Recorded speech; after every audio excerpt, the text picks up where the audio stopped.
ini mumpung lagi Natal, gue percaya banget kalau misalnya hidup gue sudah dibeli oleh darah Yesus Kristus yang mati di kayu salib. Jadi Yesus datang ke dunia ini untuk mati di kayu salib, dan dengan dia mati di kayu salib, dia membeli nyawa gue.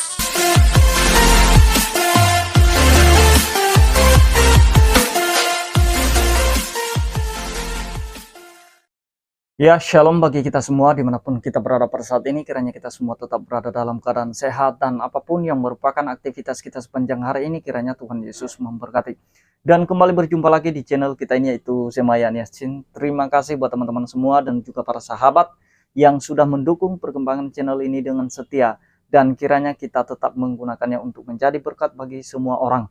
Nah teman-teman, sebelumnya saya ucapkan selamat Natal bagi kita semua dan selamat menyambut tahun baru 2023 nanti. Dan kiranya di tahun 2023 ini kita akan menjadi lebih baik. Hidup kita bisa menjadi berkat bagi semua orang.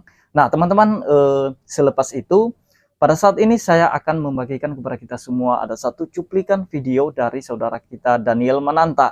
Nah, kita tahu teman-teman bahwa di beberapa waktu yang lalu kita lihat kedekatannya atau persahabatannya dengan UAS itu cukup luar biasa dan cukup dekat ya. Nah, kalau hanya sekedar persahabatan dan sekedar berteman, bagi saya itu tidak masalah. Ya silakan saja. Hanya saja ada satu hal yang memang saya tidak setuju dengan Daniel Mananta ini kemarin, karena dia berkata bahwa dia setuju dengan apa yang dinyatakan atau apa yang menjadi pernyataan Ustadz Abdul Somad pada saat itu ketika dia berkata bahwa di dalam patung itu ada jin kafir. Dan Daniel Mananta setuju dengan hal itu, sehingga dia pada saat itu dia mulai mengutip ayat dari kitab Nabi Yesaya untuk membenarkan pernyataan Ustadz Abdul Somad.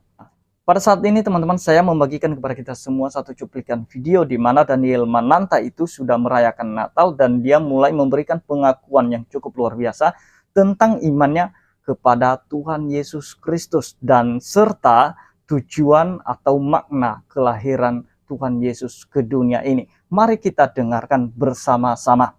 Ini mumpung lagi Natal, gue percaya banget kalau misalnya hidup gue sudah dibeli oleh darah Yesus Kristus yang mati di kayu salib. Jadi Yesus datang ke dunia ini untuk mati di kayu salib, dan dengan dia mati di kayu salib, dia membeli nyawa gue, dia membeli hidup gue, dia membeli jiwa gue. Sekarang gue jadi hak miliknya siapa? Jadi hak miliknya Yesus Kristus. Jadi again, manufacturer atau creator, pembelinya, the purchaser, sama the owner. Dan itu adalah yang berhak untuk ngasih tahu gue ini siapa. Jadinya, gak peduli apa yang orang ngomong tentang lo, mereka gak punya hak apa-apa ke dalam diri lo. Yang pertama, mereka tidak menciptakan lo. Yang kedua, mereka tidak membeli lo. Dan yang ketiga, mereka tidak memiliki lo. Right? Nah, hanya Tuhan yang mempunyai hak untuk nge-labelin lo. Sekarang pertanyaannya, kira-kira Tuhan nge-labelin lo apa? Walaupun teman-teman lo sekarang ini mungkin lagi nge-labelin lo weirdo, kayak gue dulu, pecundang, loser misalnya. Mungkin ini ada seseorang yang lagi butuh denger ini di Natal tahun ini. Tuhan nge-labelin lo masterpiece. Dia ngerasa lu adalah ciptaannya dia yang benar-benar dibanggakan banget ke malaikat-malaikatnya. Dia benar-benar bangga banget sama ciptaannya, yaitu lu yang lagi dengerin ini. Yang kedua,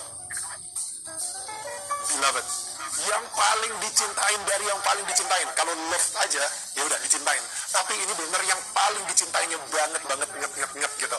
Karena dia adalah Tuhan yang maha pengasih dan penyayang. Dia sangat sayang banget sama lo. Nah, cuman kadang-kadang gue ngerti, lu sendiri suka mikir, gue masih layak gak sih? Karena, aduh, gue kemarin baru aja berdosa. Ini sebelum mendengarin ini, gue baru aja berbuat dosa. Well, gue pengen kasih tahu lu juga, karena ini bukan kebetulan nonton video ini, lu dimaafkan. Lu dimaafkan dengan kedatangan Yesus ke dunia ini dan mati di kayu salib. Darahnya Yesus menyucikan lu sehingga lu dimaafkan, dan lu layak, sudah dilayakkan 2000 tahun yang lalu oleh darahnya Tuhan Yesus untuk bisa langsung ngobrol lagi dan berdoa lagi sama Tuhan Allah Bapa kita di surga. Dan lu dijagain ketika lu lagi tidur, lu dijagain sama Tuhan. Lu bangun tidur, lu dijagain. Kadang-kadang kita mungkin gak ngerasain, but He is with us. Mungkin kadang-kadang lu lagi berdoa dan lu merasa, aduh, kok Tuhan kayak gak dengerin gue ya? Don't worry, Tuhan lagi gandeng tangan lu.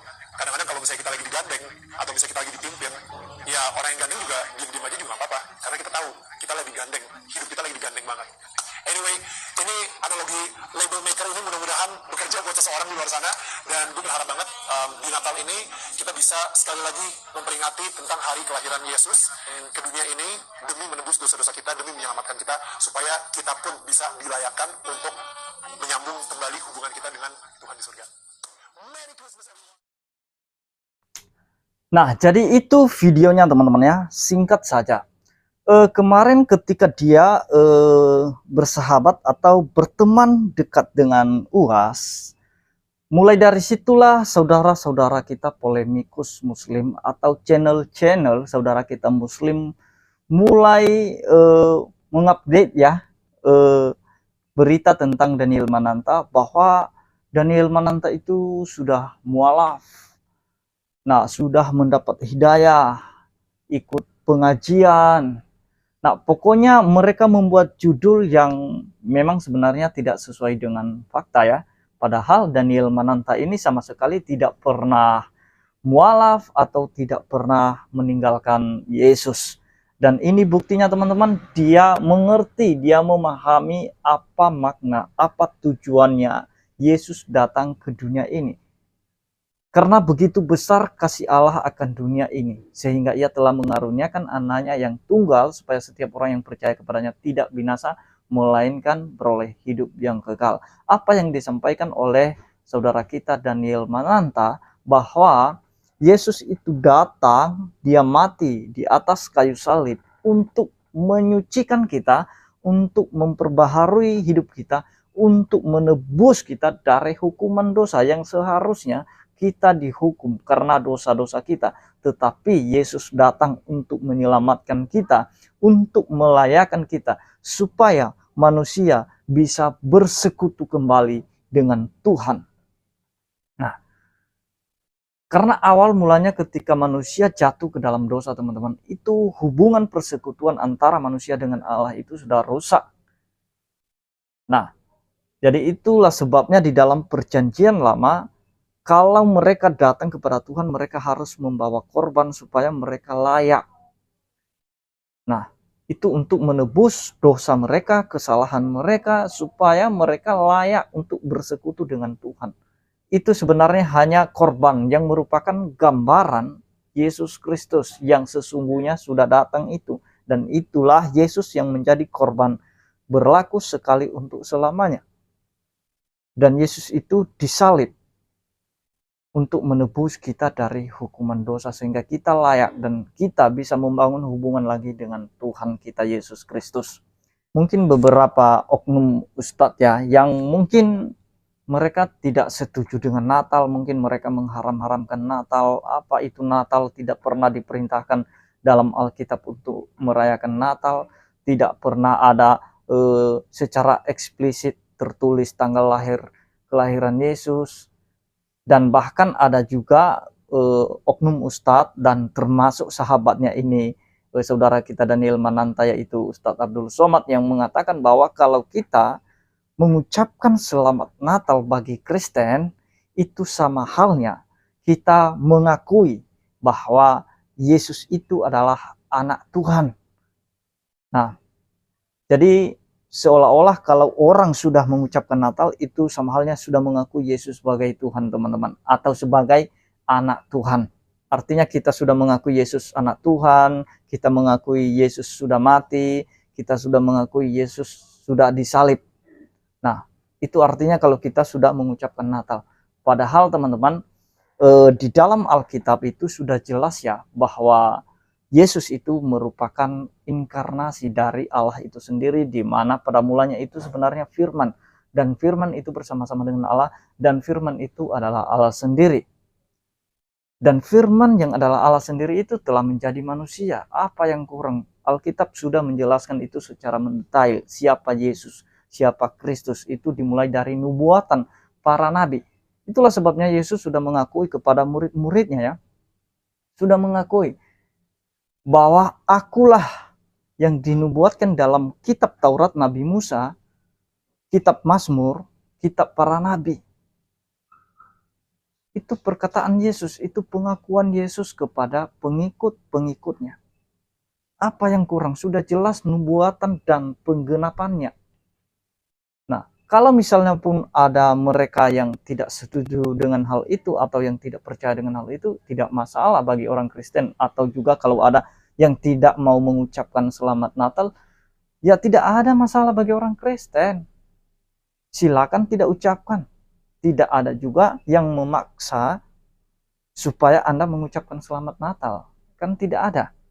Nah, jadi itu dia teman-teman. Masalah kematian Yesus Kristus itu sudah dinubuatkan. Dan Yesus menurut Alkitab itu tidak pernah diserupakan dengan siapapun. Tidak pernah diserupakan dengan Yudas. Sudah jelas kematian Yudas bagaimana. Sudah jelas bagaimana peran Yudas dalam Alkitab. Itu sudah jelas. Dan bahkan Yesus sudah memberitahukan kepada pengikut-pengikutnya, kepada murid-muridnya, bahwa saya, ini perkataan Yesus, bahwa saya akan diserahkan ke tangan manusia, atau anak manusia diserahkan ke tangan manusia, dan dia dibunuh, dia mati dan bangkit pada hari yang ketiga. Itu perkataan Yesus, dan itu tidak mungkin meleset. Kalau Yesus sudah menyampaikan itu, kok tiba-tiba diserupakan dengan orang? Kan tidak mungkin Yesus berbohong. Yesus sudah mengakui, aku nanti yang mati itu, aku yang diserahkan itu, aku yang dibunuh itu, aku yang bangkit itu nanti. Itu sudah jelas. Itulah sebabnya orang Kristen mengakui bahwa Yesus adalah Allah yang telah datang dalam rupa manusia. Dalam keadaannya sebagai manusia dia taat, bahkan taat sampai mati di atas kayu salib.